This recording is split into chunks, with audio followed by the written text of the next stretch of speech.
आइए हम लोग रोचक जानकारी के अंतर्गत जानेंगे कैंसर क्या है, इनके प्रकार, लक्षण, उपचार संक्षेप में समझेंगे। कैंसर शरीर की अनियंत्रित कोशिकाओं के बढ़ने की क्रिया को कैंसर कहते हैं। अर्थात शरीर में पाई जाने वाली कोशिकाओं की वृद्धि एवं विभेदन जब अनियंत्रित तरीके से संपन्न होने लगती है तो इसे कैंसर कहते हैं। और कोशिकाओं द्वारा अनियंत्रित कोशिका विभाजन के फलस्वरूप एक गांठ का निर्माण होता है। जो कोशिकाओं का समूह होता है उसे ट्यूमर कहते हैं। और ट्यूमर के अध्ययन को विज्ञान की जिस शाखा में ट्यूमर या गांठ का अध्ययन करते हैं उसको ऑन्कोलॉजी कहते हैं। अब प्रश्न उठता है, क्या ट्यूमर कोशिकाएं अलग अलग प्रकार की होती है? हाँ, ट्यूमर कोशिकाएं दो प्रकार की होती है। एक जिसको बेनाइन ट्यूमर कहते हैं और दूसरा मैलिग्नेंट ट्यूमर होता है। बेनाइन ट्यूमर और मैलिग्नेंट ट्यूमर। आइए पहले जाने बेनाइन ट्यूमर के बारे में। BENIGN benign tumour. इसके द्वारा कैंसर बीमारी नहीं होती है और ये विशेष स्थान तक ही केंद्रित रहता है। इनकी कोशिकाएं इधर उधर फैलती नहीं है या थोड़ा बहुत फैलती है तथा इनमें लगातार वृद्धि की क्षमता नहीं होती है। जैसे मस्सा, आपके शरीर पर पाए जाने वाला तिल है ना, किसी किसी के सर पर देखिएगा गोल बल्ज कर जाता है, फूल जाता है और वो बचपन से या बाद में होता है तो अस्थायी रूप से रहता है। यानी जो अस्थायी ट्यूमर होता है, बदलाव जिसमें नहीं होता है, उस सबको बेनाइन ट्यूमर कहा गया है। दूसरा होता है मैलिग्नेंट ट्यूमर जो काफी खतरनाक होता है। यह ट्यूमर कैंसर कारक होते हैं जिसमें तीव्र कोशिका विभाजन की क्षमता होती है। यह तीव्र गति से विकसित होकर शरीर के अन्य अंगों को प्रभावित करता है। अब है मैलिग्नेंट ट्यूमर से उत्पन्न जो कैंसर होता है उसके प्रकार, प्रमुख प्रकार इस तरह से हैं। जैसे सार्कोमा, पहला सार्कोमा, यह अस्थि, उपास्थि आदि प्रकार के अंगों को प्रभावित करती है। दूसरा प्रकार कैंसर का हो सकता है कार्सिनोमा। यह कैंसर त्वचा, फेफड़े, स्तन, मुंह, अमाशय, गला आदि पार्टों में होता है। तीसरा हो सकता है लिम्फोमा। नाम से ही स्पष्ट है, लिम्फ से बना है लिम्फोमा। यह कैंसर लसिका ऊतकों को प्रभावित करता है। चौथा है ल्यूकीमिया। यह कैंसर अस्थि मज्जा, जिसको बोन मैरो कहते हैं, एवं रक्त कोशिकाओं का निर्माण करने वाले अंगों में होता है। रक्त कोशिका का निर्माण रेड बोन मैरो में होता है, उसको यह प्रभावित करता है। इसको याद रखिए, ल्यूकीमिया।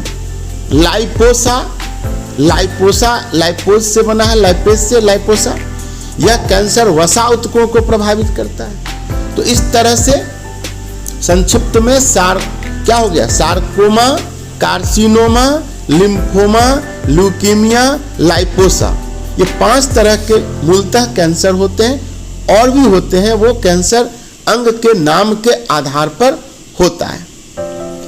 अब है कैंसर के कारण क्या हो सकते हैं। तो कार्य प्रणाली के आधार पर देखें तो कार्सिनोजेन या कैंसर 4 प्रकार के होते हैं। इनका मतलब कारण 4 तरह का हो सकता है। एक रासायनिक कारक हो सकता है, संक्षिप्त रूप में हम समझने का प्रयास कर रहे हैं। इसके अंतर्गत नाइट्रोसोडाइमेथिलीन होता है, बेंजोपायरिन, सिंथेटिक अभिरंजन colour, vinyl chloride, nickel, chromium, cadmium oxide, लिंग हार्मोन, अत्यधिक मात्रा में जंतु प्रोटीन का सेवन करना, ये सब आते हैं इसके केमिकल फैक्टर में, रासायनिक कारक में। इसकी वजह से होता है। दूसरा कारण हो सकता है ऊतकों पर निरंतर भौतिक रगड़, नहीं, किसी उत्तक पर अगर रगड़ हो ज़्यादा, उससे टिश्यू एक्सपोज हो जाने से होता है। जैसे गुटखा, पान या तंबाकू चबाने वाले लोगों में मुंह कैंसर का होना, है ना।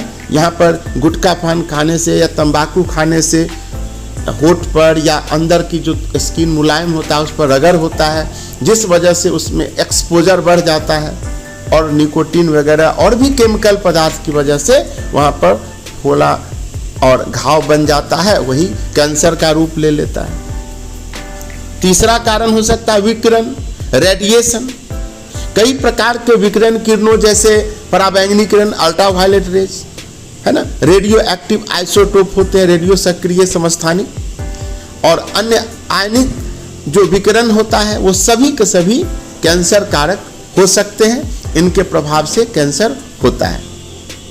कुछ जैविक कारक है चौथा, बायोलॉजिकल एजेंट्स, जैसे कुछ विषाणुओं और अन्य परजीवियों द्वारा भी सामान्य कोशिकाएं कैंसर कोशिका में बदल जाती हैं। इस सब को आपको ख्याल रखना है। जहां तक कैंसर खतरनाक नहीं खतरनाक होने का प्रश्न है, तो इसके कुछ स्टेज होते हैं। इसके स्टेज को हम इस तरह से बांटते हैं, स्टेज 0 0। इस स्टेज में आपको कैंसर नहीं होता है, लेकिन शरीर में कुछ असाधारण कोशिकाएं मौजूद हो सकती है जो कभी कैंसर की संभावना को बढ़ा सकती है। स्टेज 1 में इसमें कैंसर का ट्यूमर छोटा होता है। इसमें कैंसर की कोशिकाएं सिर्फ एक क्षेत्र में फैली होती हैं। स्टेज 2 और 3 को हम एक साथ लेकर चल रहे हैं। इसमें ट्यूमर का आकार बड़ा हो जाता है और कैंसर की कोशिकाएं अपने पास के स्थित अंगों और लिम्फ नोड्स में फैलती हैं। स्टेज 4 हो सकता है। इसमें कैंसर अपने आखिरी स्टेज में होता है। इसे मेटास्टैटिक कैंसर भी कहा जाता है। यह स्टेज जानलेवा साबित हो सकता है। इसमें कैंसर दूसरे अंगों तक फैल चुका होता है। आइए मेटास्टेसिस घटना क्या है, यहाँ मेटास्टैटिक शब्द आया है, मेटास्टेसिस, उसको समझें। मैलिग्नेंट ट्यूमर, जो कैंसर ट्यूमर होते हैं, से अलग हुई छोटी छोटी कोशिकाओं के टुकड़े रक्त द्वारा दूर स्थलों पर पहुंचना एवं नए ट्यूमर का बनाना मेटास्टेसिस कहलाता है।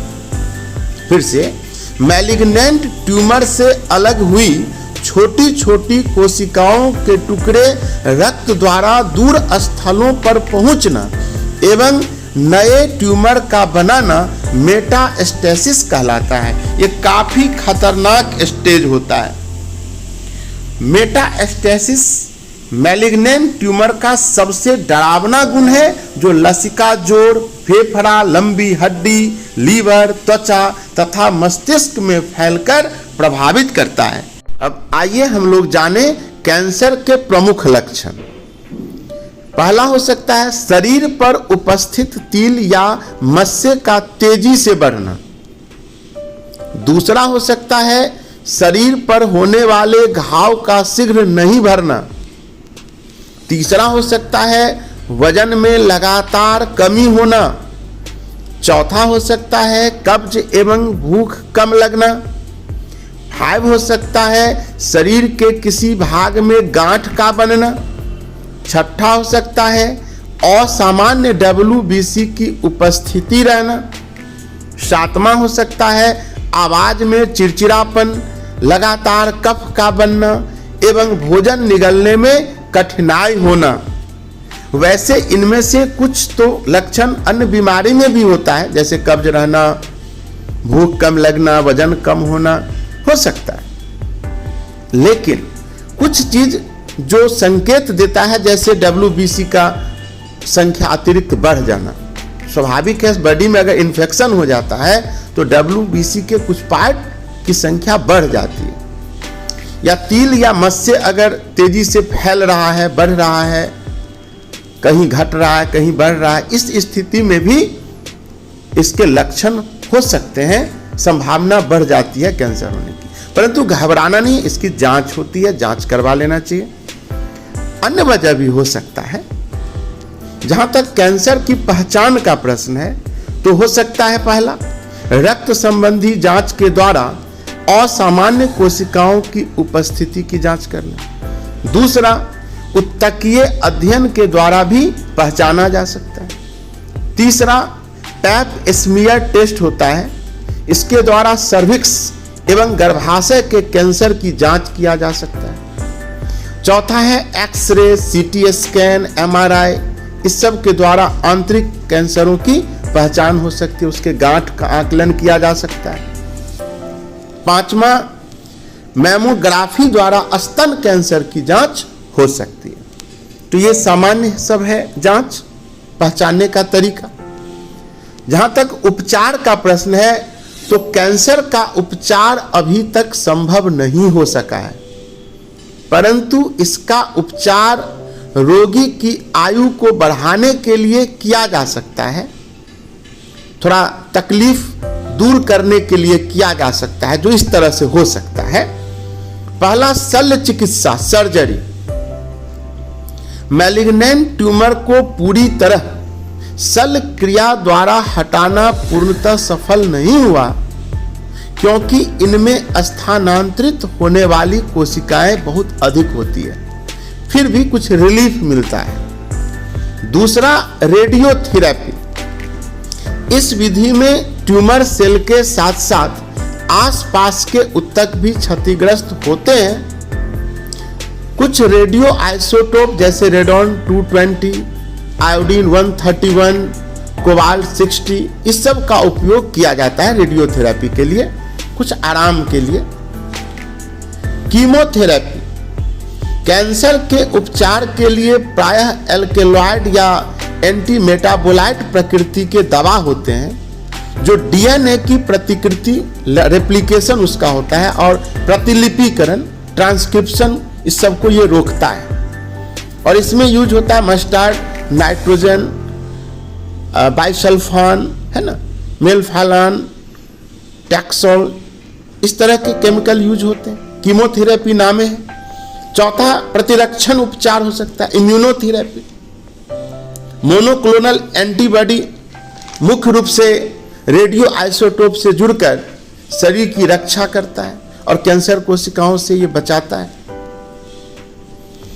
अस्थि मज्जा की कोशिकाओं के ट्रांसप्लांटेशन द्वारा ल्यूकीमिया का उपचार हो सकता है। तो इस तरह से कुछ इसके उपचार हो सकते हैं। तो हम तो सामान्य जानकारी को लेकर के चल रहे हैं।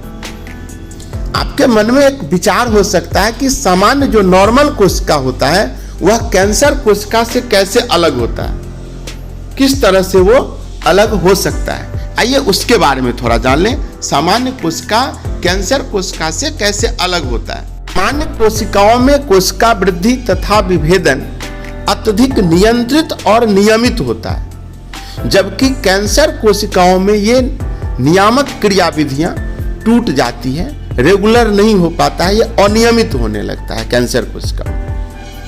दूसरा है, हो सकता है प्रसामान्य या सामान्य कोशिका में संस्पर्श या संदमन गुण के कारण दूसरी कोशिकाओं से उनका स्पर्श उनकी अनियंत्रित वृद्धि को संदमित करता है, रोकता है।